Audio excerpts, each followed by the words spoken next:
సంఘంలో ఉన్నటువంటి కుటుంబాలకి 5 రకాలైనటువంటి ప్రార్థనలు కావాలి. ఎన్ని రకాల ప్రార్థనలు? ప్రేయర్ నెంబర్ 1 తండ్రి ప్రార్థన. ఏ ప్రార్థన? తండ్రి ప్రార్థన. తండ్రి ప్రార్థన ఎలా వింటాడు దేవుడు అనేటువంటి మాట. ఆదికాండము 25వ అధ్యాయం 21వ వచనం చూడండి. ఇస్సాకు భార్య గొడ్రాలు కనుక అతడు ఆమె విషయమై యెహోవాను వేడుకొనెను. చెప్పండి, ఎవరు ప్రార్థన చేశారు? ఇస్సాకు ఎవరి కొరకు ప్రార్థన చేశాడు?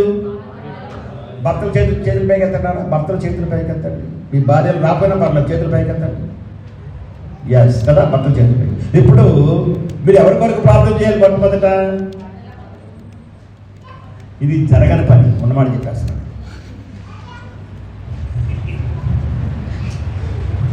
ఎవరి కొరకైనా ప్రార్థన చేయగలం, కానీ భార్య కొరకు మనస్సు పెట్టి ప్రార్థన చేయలేము. సాతానుడు చేసేటువంటి చాలా సాతాను తంత్రములను మనం ఎరుగని వారు కాము అంటాడు మాట వచ్చినప్పుడు. భార్య కొరకు ప్రార్థన చేయలేరు, కానీ ఏం చేయగలరా? ఎన్ని అపవాదులైనా వేయగలం, ఎన్ని మాటలైనా చెప్పగలం. ఈమె ఇలాగండి ఆమె అలాగండి, ఇలాగండి ఎన్నైనా చెప్పగలం మనం, కానీ ఏం చేయలేము నాన్న?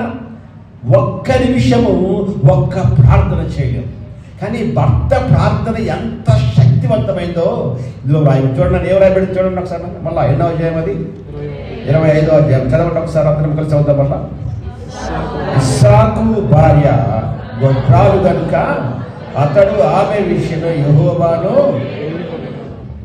ఆమె విషయమై, దేని కొరకు కాదు, దేని కొరకు ప్రార్థన చేశాడు? ఆమె విషయమై యెహోవాను వెళ్ళిన తర్వాత యెహోవా అతని ప్రార్థన ఆమె చాలు. ఎప్పుడైతే భర్త భార్య కొరకు ప్రార్థన చేస్తాడో, నా మళ్ళా మీకు చెప్తున్నాను, భర్తలు ఉన్నారు ఇక్కడ. ఎస్, చాలా సీక్రెట్ ఇది, చాలా మర్మం ఇది.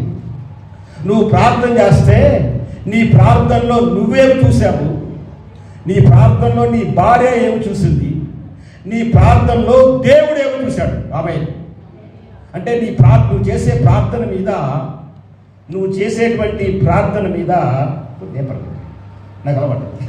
నువ్వు చేసేటువంటి ప్రార్థన మీద 3 చూపులు ఉంటాయి, 3.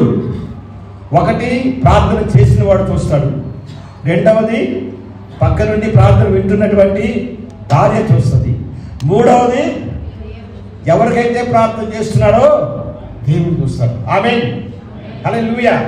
ఇప్పుడు ఇస్సాకు ప్రార్థనలో ఇస్సాకు ఏం చూశాడు? రెబెక్కమ్మ ఏం చూసింది? దేవుడు ఏమి చూశాడు? దేవునికి స్తోత్రం కలుగును గాక. 2026 నీకు వాగ్దానం ఇవ్వబడింది. నీ వాగ్దానంలో నువ్వే చూసావు, నీ వాగ్దానంలో నీ భార్య ఏమి చూసింది, నీ వాగ్దానంలో దేవుడు ఏమి చూశాడు. ఆమేన్. ఈరోజు దేవుడికి చెప్పబోతున్నాడు. దేవునికి స్తోత్రం కలుగును గాక. ప్రార్థన చేసినప్పుడు ఇస్సాకు ఏం చూసుంటాడు చెప్పండి. ఇస్సాకు దేని కొరకు ప్రార్థన చేశాడు చెప్పండి. నన్ను దేని కొరకమ్మా? గర్భం అంటే కుమారుడు కావాలి, లేదా కుమార్తె కావాలి. సర్వసాధారణంగా కొంతమంది ఏమంటారు కొడుకే కావాలి, కొంతమంది అంటారు. మరి కొంతమంది కూతురే కావాలంటారు. మరి కొంతమంది ఏమంటారు, బాబు కొడుకు వచ్చినా దేవునికి స్తోత్రం, కూతురు వచ్చినా దేవునికి స్తోత్రం, ఎవరైనా వందనాలు బాబు అంటారు కదా. ఎస్. కనుక ఇస్సాకు చాలా కాలం బట్టి బిడ్డలు లేరు కనుక ఇస్సాకు ఏమనుకుని ఉంటాడు నాన్న? ఎవరు కావాలనుకుని ఉంటాడు? ఎవరో ఒక్కళ్ళే చూశాడు. ఈ లోపల ప్రార్థన విన్నాడు, గర్భాన్ని ఇచ్చాడు. ఇప్పుడు రెబెక్కమ్మ కడుపులో ఎంతమంది ఉన్నారు చెప్పండి? 2 ఉన్నారు. అంటే రెబెక్కమ్మ ప్రాక్టికల్గా ఎంతమందిని చూస్తుంది లోపల? 2 చూస్తుంది. ఇస్సాకు అయితే ఒక్కడే చూశాడు. రెబెక్కమ్మకు లోపల తెలిసిపోయింది. 2 చూసి అప్పుడు ఇస్సాకు చెప్పింది, నాయన ఒకటి కాదు బాబు, లోపల 2 ఉన్నారు బాబు అని. 2 తేల్చేసాం 2ని. 3వ వ్యక్తి ఎవరు చెప్పండి నాన్న? దేవుడు. ఇప్పుడు మీకు చెప్తాను, ఒక సీక్రెట్ చెప్తాను. రెబెక్కమ్మ గర్భంలో ఇస్సాకు చూసి తెలిసిపోయింది మనకి. ఇస్సాకు స్తోత్రం చెల్లించుంటాడు. చెప్పుంటుంది, నాయన ఒక బిడ్డ కొరకు ప్రార్థన చేయాలి, దేవుడు నీకు 2 బిడ్డలు ఇచ్చాడు, డబల్ బ్లెస్సింగ్ అని చెప్పుంటుంది. హ్యాపీ అయిపోయారు 2. కానీ దేవుడు ఏమి చూశాడు? ఆ వాక్యం నేను చదువుతున్నప్పుడు, ధ్యానించినప్పుడు నా గుండె పగిలిపోయింది. గట్టి ఏడ్చేశాడు. దేవా అంటే దేవుడు నీ ప్రార్థనలో చూసే చూపు ఎంత గొప్పగా ఉంటుందా? చిన్న ప్రార్థన చేస్తే ఆ చిన్న ప్రార్థనను దేవుడు ఎంత గొప్పగా చూస్తాడా అని నాకు ఆశ్చర్యం అనిపించింది. దేవుడు ఏమి చూశాడంటే ఇద్దరు బిడ్డల్లో ఒక మాట చెప్పగలను, రిబెక్కమ్మ గర్భంలో దేవుడు ఒక దేశాన్ని చూశాడు. దేవుడికి స్తోత్రం కలుగునుగా. ఆయన చూస్తే ఎవరు చెరిపేలేరు. ఆ దేశం పేరు ఏం పేరున్నానా చెప్పండి? ఏ దేశం ఉన్నారా? ఇజ్రాయేల్ దేశం. యాకోబు ఏమయ్యాడు చెప్పండి? ఇజ్రాయేల్గా చేయబడ్డాడు. అనగా యాకోబు ఇజ్రాయేల్గా చేయబడకముందే, యాకోబు రాకముందే దేవుడు ఇస్సాకు ప్రార్థనలో చూసినటువంటిది. ఆమేన్. ఒకసారి దేవుడు ప్రార్థన చూశాడా, శత్రువు ఆ ఏరియాకి రాలేడు, ముట్టుకోలేడు.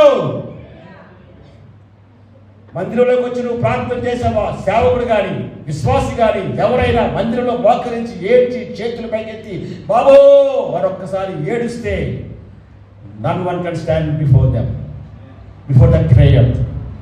ప్రార్థన ముందు ఎవరు నిలబడలేరు, ములుకోనకు ఎదురు తనలేరు ఎవరు కూడాను. ఎస్, ఇదరాన్ని దేవుడు మాట్లాడుతున్నాడు మీతో. నీ ప్రార్థనలో నానా పురుషుడిగా భర్తగా నువ్వు చేసిన ప్రార్థనలో అంత సీక్రెట్ ఉంది.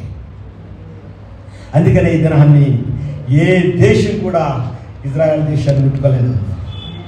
భయం. రష్యా అనేసిందట.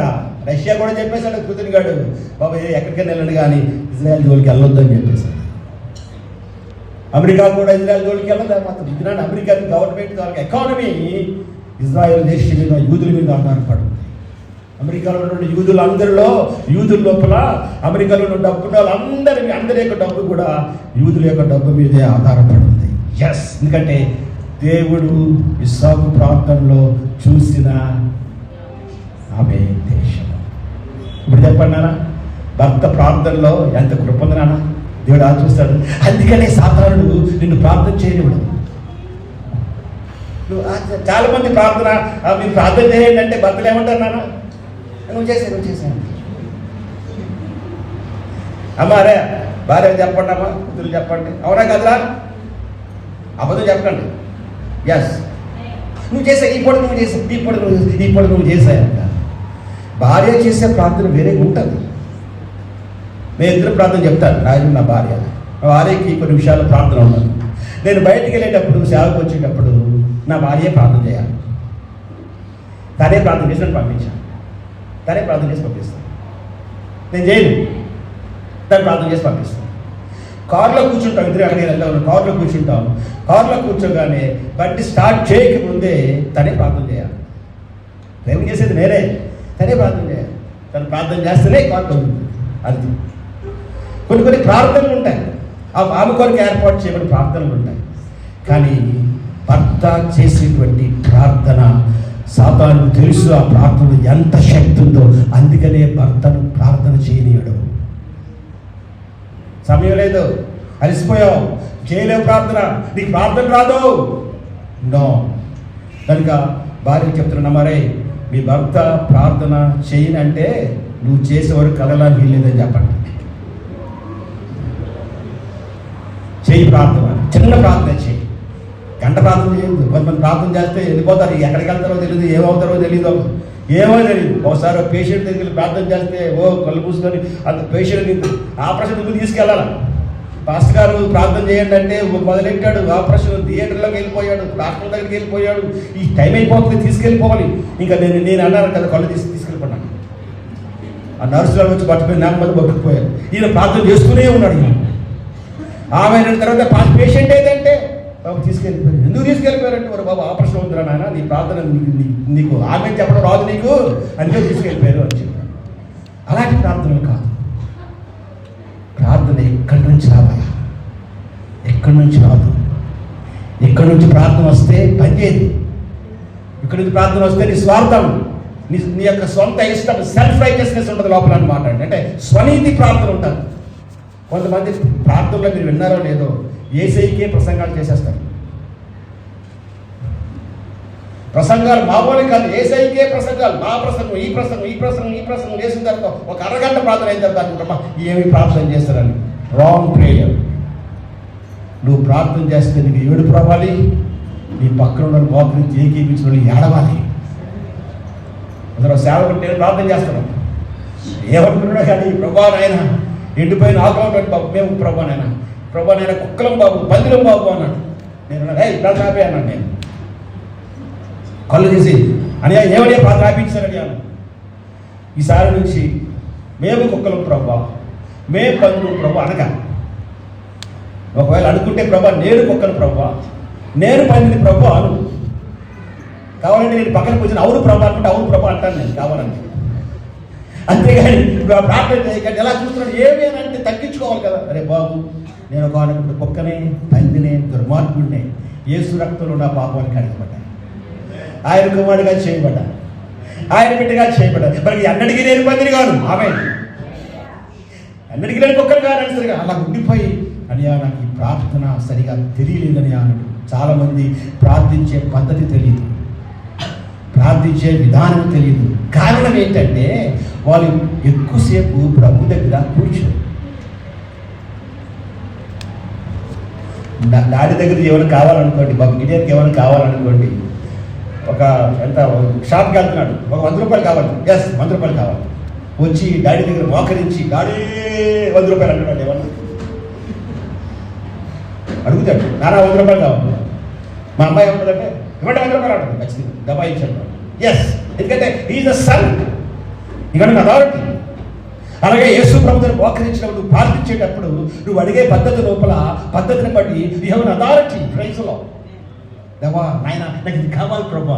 ఐజాక్ అడిగాడు, ప్రభా నాయన నా భార్య నాయన గర్భం కావాలి ప్రభా, ఇవ్వండి ప్రభా. యెహోవా ఆలకించును. ఆమేన్. అర్థమైందండి. ఎవరి ప్రార్థన? ఈ ప్రార్థన చెప్పండి. ఇప్పుడు ఎవరి ప్రార్థన నానా తండ్రి గారు ప్రార్థన చేస్తే ఆ చిన్న బిడ్డల లోపల దేవుడిని చూసే పద్ధతి వేరు. నువ్వేదో చిన్నగా చూసుకుంటావు, డబ్బులు ఎక్కువ లేవండి, ఎక్కువ చదివించలేనని అనుకుంటావు నువ్వు, కానీ నీ కుమారుడిని దేవుడు చూసే విధానం వేరు. ఆ పద్ధతి నీ ప్రార్థన మీదే ఆధారపడుతుంది. ఆమేన్. హల్లెలూయా, హల్లెలూయా. ఇప్పుడు ఏ ప్రార్థన అయింది నాన్న? ఏ ప్రార్థన అయింది చెప్పండి? తల్లి ప్రార్థన, తండ్రి ప్రార్థన అయింది. నెక్స్ట్ ఏ ప్రార్థన? తల్లి ప్రార్థన. బైబిల్ తీయండి సమయంలో.